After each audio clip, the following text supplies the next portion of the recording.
Selamat malam dan berjumpa lagi dengan gua di konten Mikey Ball, dan kali ini gua akan memberikan preview untuk kalian dalam dua pertandingan quarter final yang akan digelar nanti malam, jam kalau nggak salah jam 11 sama jam 2 pagi ya.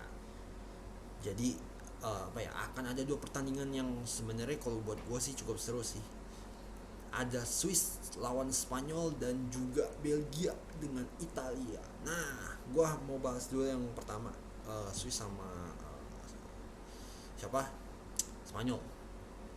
Kalau kita lihat dari babak 16 besar ini, Swiss ini kan murni emang mengandalkan kerja keras dan kegigihan gitu.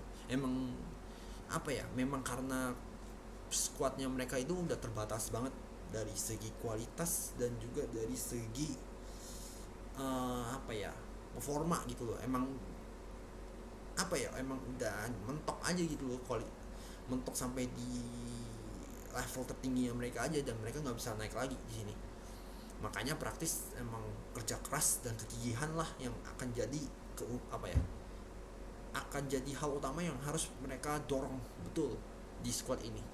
Sementara kalau gue lihat kemarin di timnas Spanyol, sebenarnya timnas Spanyol ini juga menurut gue gimana ya, si Enrique ini gue bilang agak aneh sih, gue bisa bilang karena gimana ya, nggak bisa berpikir logis dan berpikir objektif gitu loh terhadap squadnya gitu loh. Dan juga ya keputusannya si Enrique ini kan ya gue lihat sering banget salah, bener-bener di waktu yang salah, dengan pemain yang salah, dan dalam posisi yang salah. Jadi emang ya, seorang pelatih kayak Enrique itu kan mestinya udah agak haram lah hukumnya untuk melakukan error yang kayak gitu gitu. Apalagi kemarin kayak pas lawan Kroasia, Eric Garcia diganti dan bayarannya 2 gol untuk Kroasia yang akhirnya bikin skornya jadi 3-3. Untung banget ada 2 gol tambahan dari timnas Spanyol. Kalau enggak itu kemarin pasti udah jadi sorotan media itu, yakin gue. Dan pasti akan ada seruan buat buat si Enrique ini untuk dipecat sesegera mungkin gitu loh. But then ya, he saved, he got rescued gitu loh, by uh, by that 2 goals. Jadi ya untuk gua uh, bisa dibilang agak hoki sih si Enrique ini. Dan kalau kita lihat dari squadnya ya, kalau Swiss ya udahlah ya, cuman ya cuman akan ngandelin itu tadi, kerja keras dan persistence dengan 3-4-1-2-nya, dimana ada Seferovic sama Embolo di depan, ditemani sama Shaqiri di persis di belakang mereka gitu. Ya kalau gue bilang tiga pemain ini sebenarnya ya cukup oke sih buat gue, karena ya sebenarnya cukup bagus, cuman ya dibilang bagus banget tuh enggak sih buat gue, karena ya kualitasnya mereka juga ya udah terbatas ya, segitu aja gitu loh. Dan permainannya mereka kan cenderung apa ya agak markirin pemainnya ya, defensif banget gitu. Jadi ya praktis emang mereka bakal ngandelin hal yang sama lagi, mengandalkan counter attack untuk uh, apa ya untuk mengejutkan timnas Spanyol. Dan kalau di tengah ada si Zakaria sama Freuler, gue nggak tahu apakah si Granit Xhaka bakal main apa enggak. Tapi kalau uh, apa ya mungkin Granit Xhaka kena suspend apa gimana gitu, gue nggak ngerti juga. Tapi yang jelas kemungkinan besar bukan salah satu dari dua ini, mungkin salah satunya nanti akan diganti sama Granit Xhaka menurut gua gitu. Tapi kalau untuk back sama kiper sih mungkin udah pas sih. Cuman ya gitu aja, cuman ya itu pemain yang bakal dimainin ya itu aja gitu loh. Anda udah nyetel aja untuk timnas Spanyol. Kalau dilihat dari timnas Spanyol, nah Gue bingung sih sama si Enrique, murni bener-bener gitu loh. Kalau gue jadi Enrique ya, untuk kiper oke lah, gue pasang Unai Simon lah. Apa ya, performanya selama ini cukup oke, walaupun ya blunder yang dia lakukan kemarin harus bener-bener di apa ya, dibenahi betul, karena ya itu fatal banget sih kalau sampai di pertandingan besar kayak gini lu bikin error lagi. Itu sih keterlaluan banget buat gua. Dan untuk di defending line up-nya, kemungkinan bakal sama sih, kayak si Aspi di kanan, terus Laporte sama si Eric Garcia bakal jadi center back. Nah untuk kirinya gue nggak tahu nih, back kirinya mungkin bisa Jordi Alba, mungkin bisa Jose Gaya, tergantung sih nanti situasinya kayak gimana, dan tergantung juga keputusan si Enrique mau lebih bermain ofensif atau defensif sesuai dengan kapasitasnya lah, nanti sesuai dengan kebutuhannya. Dan di tengah, Sergio Busquets menurut gue nggak bakal diganti sama si Pedri, kemungkinan besar nggak bakal diganti. Nah dan gue agak ragu sih kalau yang satu gelandangnya lagi. Kalau gue sih lebih prefer si Thiago sebenarnya, cuman kalau dari Enrique kebetulan Koke yang bakal lebih berpeluang untuk dipasang di starting eleven begitu. Dan strikernya ya gue bingung sih kenapa dia tetap milih Morata sih ketimbang si Gerard Moreno sih, padahal Gerard Moreno gue bisa bilang lebih oke mainnya gitu. Terus di kiri kanan, ada si Ferran Torres sama Pablo Sarabia, dan kemungkinan mereka ya akan dimainkan sih di starting line up kali ini gitu. Bisa aja nanti Dani Olmo ya, apa ya, bakal bermain juga, dan mungkin yang bisa dirotasi antara Ferran Torres sama Pablo Sarabia sih. Tapi kemungkinan Pablo Sarabia sih yang mungkin lebih berpeluang untuk diganti sama Dani Olmo untuk starting lineup nya. Nggak tahu juga sih kayak gimana, but let's see lah squad timnas Spanyolnya kayak gimana nanti. Dan jujur gue agak ragu sih sebenarnya, karena apa ya, gue bilang squad ini tuh minim kreativitas buat gue. Bener-bener gak apa ya, gelandang macam Pedri itu cuman satu doang di squad, dan gak ada yang bisa memberikan kreativitas tambahan gitu. Jadi apa ya, kenapa gue bilang lebih suka untuk masang Thiago ketimbang si Koke, karena apa ya, Koke ini kan lebih ke defending midfielder ya untuk gue ya, cara mainnya tuh lebih defensif, sama kayak sama si Busquets sebenarnya. Dan apa ya, selama ini tuh Koke pun juga nggak bisa kayak ibaratnya memberikan umpan yang matang lah ke apa ya, ke lini depannya gitu loh. Jadi pas Pedri buntu ya selesai, udah nggak ada lagi operan pendek yang bagus untuk dimanfaatkan jadi gol gitu loh. Nah ya akhirnya jadi crossing aja sendiri gitu loh, kiri kanan nggak jelas gitu. Nah tapi gue bisa bilang Spanyol bakal lebih nguasain pertandingan dan kemungkinan besar bisa memenangkan pertandingan ini. Cuman ya 90 menit di lapangan siapa yang tahu. Kalau Swiss bisa ngejutin ya kita nggak tahu juga ya, dilihat aja nanti 90 menitnya pertandingan ini kayak gimana. Oke, terus kita beralih ke Belgia dengan Italia. Nah apa ya, menurut gue sih gue bisa bilang ini pertandingan bakal seru sih, bener. Karena apa, kelihatan kemarin pas di apa ya, babak 16 besar ya, ini apa ya, kelihatan banget kalau sebenarnya mereka ini nggak bagus-bagus amat buat gue.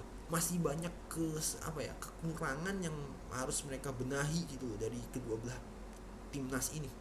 Mau itu Belgia mau itu Italia, sama-sama mereka punya kekurangan. Nah apa ya, ditambah lagi Belgia punya PR karena apa, dua pilar utamanya yaitu Kevin De Bruyne sama Eden Hazard itu kena cedera.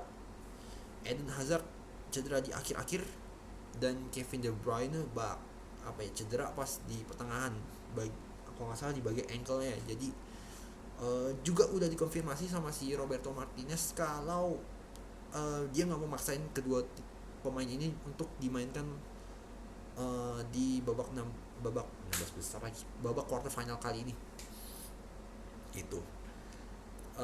Terus kalau berkaca dari pertandingan kemarin lawan Portugal, ya tim ini praktis ya, kalau udah gak ada Kevin De Bruyne selesai gitu. Balik lagi modenya crossing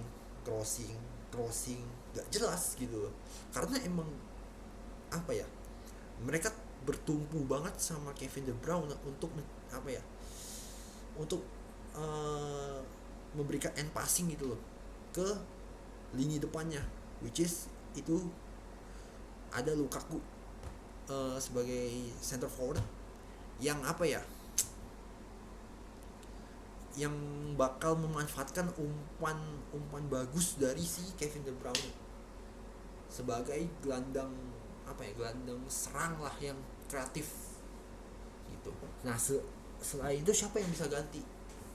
Kalau gue lihat selain KDB kayaknya belum ada sih untuk squad yang dibawa sekarang ya. Menurut gue nggak ada.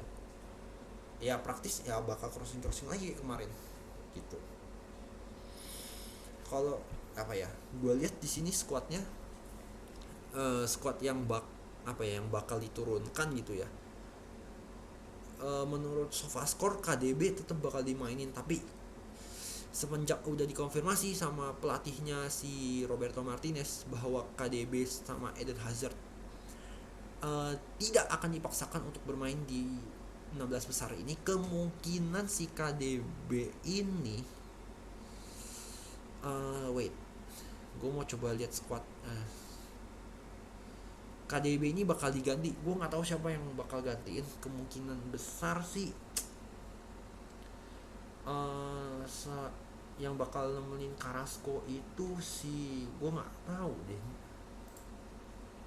Bentar ya, gue coba cari.